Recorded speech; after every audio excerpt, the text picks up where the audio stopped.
¿Qué es el tiempo? ¿Es aquel que todo lo cura? ¿Es aquel que todo lo dirá? ¿O simplemente es la medida del movimiento entre dos instantes? Hola a todos, yo soy Johan y hoy hablaremos de viajes en el tiempo.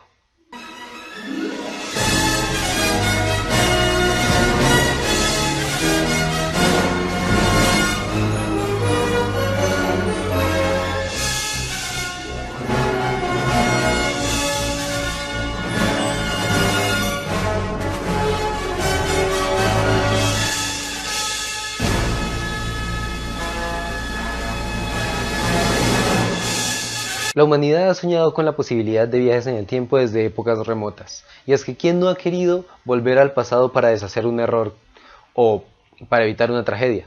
Pero, ¿qué tan posible es esto? Ha sido explorado en la literatura, ha sido explorado en el cine, ha sido explorado en todo tipo de fantasías y ficciones.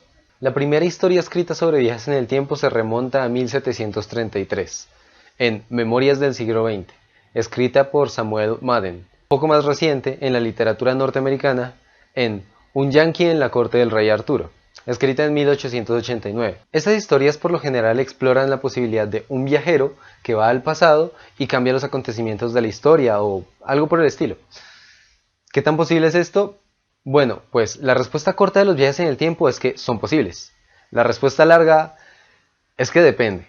Hay varias implicaciones al respecto. Primero abordaré las más posibles, las más viables y luego las más hipotéticas. La primera posibilidad de viajes en el tiempo nos la da la relatividad especial, en la cual lo único que necesitaremos es ir muy rápido. Para esto, dado que la relatividad especial nos expresa que un viajero con una velocidad relativa a otro va a sufrir una dilatación temporal. Es decir, si tenemos una persona aquí en la Tierra y otra persona que se quiere desplazar, por ejemplo, a una estrella o una galaxia cercana, y este viajero se sube a una nave, la cual alcanza velocidades comparables con la de la luz, notará una especie de viaje en el tiempo. Esta dilatación temporal se debe a que entre más rápido vaya, más diferirá el tiempo que miden ambos observadores, el viajero que va a altas velocidades y aquel que se quedó en la Tierra. De manera simplificada en ecuaciones podemos ver la dilatación temporal por medio de esta ecuación, en la cual los deltas de tiempo son los tiempos medidos por el viajero y por el observador en la Tierra, y el gamma es conocido como el factor de Lorentz. Este factor de Lorentz es el que depende de la velocidad. Según qué tan rápido vaya el viajero,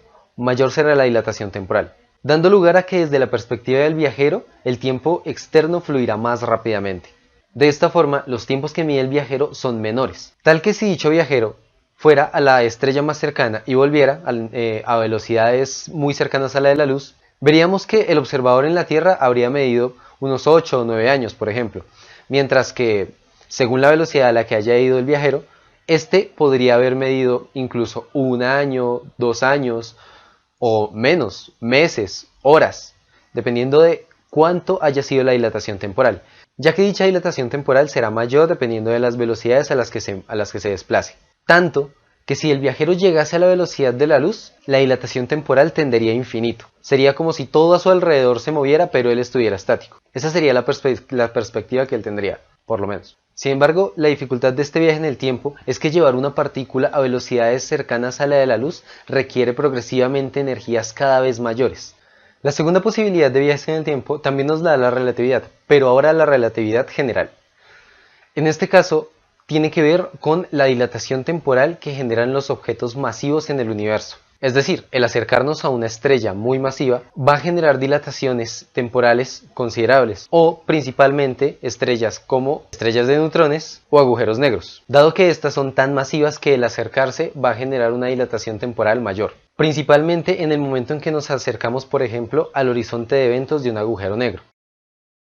Esto lo hemos visto en la ficción, por ejemplo en Interestelar. Aviso de spoiler: viajan al planeta más cercano a Gargantúa y a pesar de que solo permanecen allí un rato o unas horas, al volver a la nave que se encuentra más lejana al agujero negro, han pasado 23 años. Esto no es una locura, realmente hay cálculos bastante precisos para notar cuánto sería la dilatación temporal en estos casos. La forma más sencilla la podrían obtener por medio de esta ecuación, en la cual la dilatación temporal depende únicamente del radio. Sin embargo, esto solo se cumple para ciertos casos. En el caso de que tengamos, por ejemplo, un movimiento únicamente radial al agujero negro, tanto observador como aquel viajero que va y vuelve, solo se desplaza de manera radial. Ya si tenemos otros movimientos y variaciones, la ecuación se complicará un poco. Pero esta es la forma más sencilla. Por el momento hemos visto que a pesar de que los viajes al futuro son posibles, tienen implicaciones prácticas bastante problemáticas, sobre todo en el aspecto técnico. Sin embargo, por el momento hemos tenido nuestro primer viajero temporal. Dicho viajero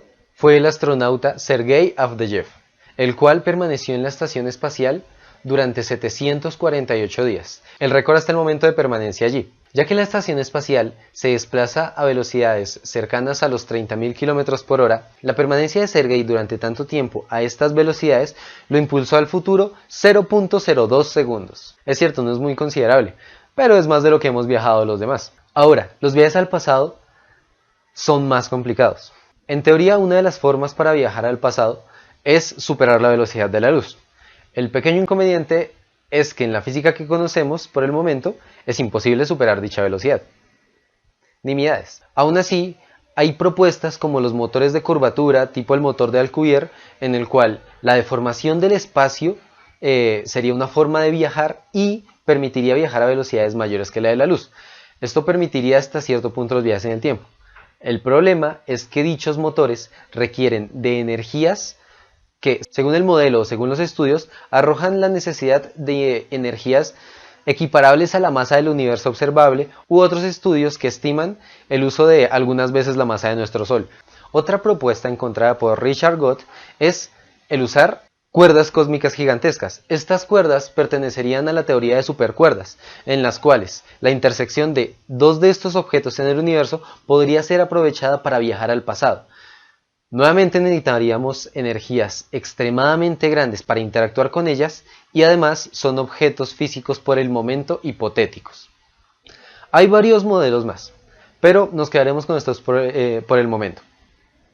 Ahora, el problema también con los viajes al pasado tiene que ver con principios lógicos y la posibilidad de paradojas principalmente.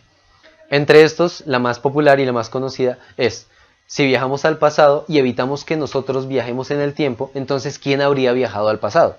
Hay propuestas para solucionar esto, como la posibilidad de universos paralelos. Y es, si yo viajo al pasado, no viajo al pasado de mi propio universo, sino viajo al pasado de un universo paralelo. Y si altero la historia, no estaría alterando la historia en la que yo he viajado. Esto es nuevamente hipotético, ya que los indicios de universos paralelos todavía son nulos. Pero lo vemos en la literatura en múltiples casos. Por ejemplo, algunos recordarán en Dragon Ball cómo, por ejemplo, cuando Trunks viaja al pasado para corregir el desastroso futuro que les deparaba, pero cuando volvía a su tiempo, lo hacía en el momento en que él había viajado al pasado. No podía corregir la historia que había sucedido en su universo. Quizá para todos ustedes que viven en esta época les resulte algo increíble, pero he viajado en una máquina del tiempo que se construyó 20 años en el futuro. ¿Qué? ¿Vienes del futuro? ¿De 20 años después? Adicionalmente, hay que notar que este viaje entre universos paralelos nunca permitiría, de forma cíclica o por bucle, viajar nuevamente a un pasado de nuestro propio universo. Si se viaja al propio universo, nuevamente se haría hasta el momento en que se hizo el viaje. De lo contrario, generaría consecuencias como bucles temporales que han sido explorados también en varias obras de la ficción, como, también nuevamente spoiler, en Dark vemos que esa interacción entre universos paralelos es cíclica, dado el hecho de que se puede viajar casi indiscriminadamente en tiempos entre ambos universos. Para solucionar algunos de estos problemas, Stephen Hawking propuso la conjetura de protección cronológica, la cual no tiene ningún principio físico. Realmente simplemente no podemos viajar al pasado porque hacerlo generaría consecuencias históricas que arruinarían el flujo temporal. Es un argumento que no hace más que generar cuestiones.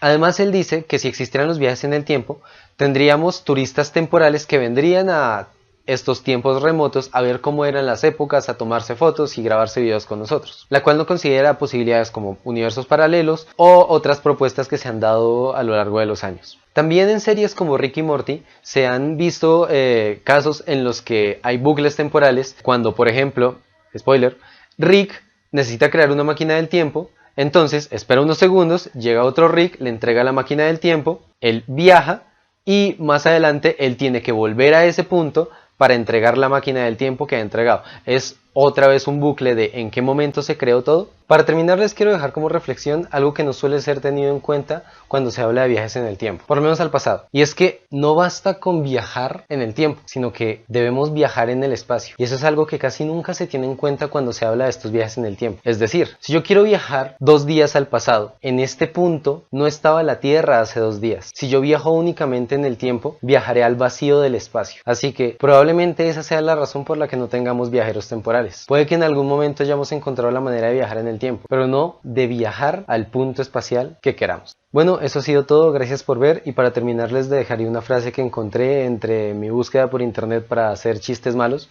pero que me terminó gustando, y es: los niños no tienen pasado ni futuro, por eso gozan del presente, cosa que rara vez nos ocurre a nosotros. Ojalá que el futuro cambie positivamente.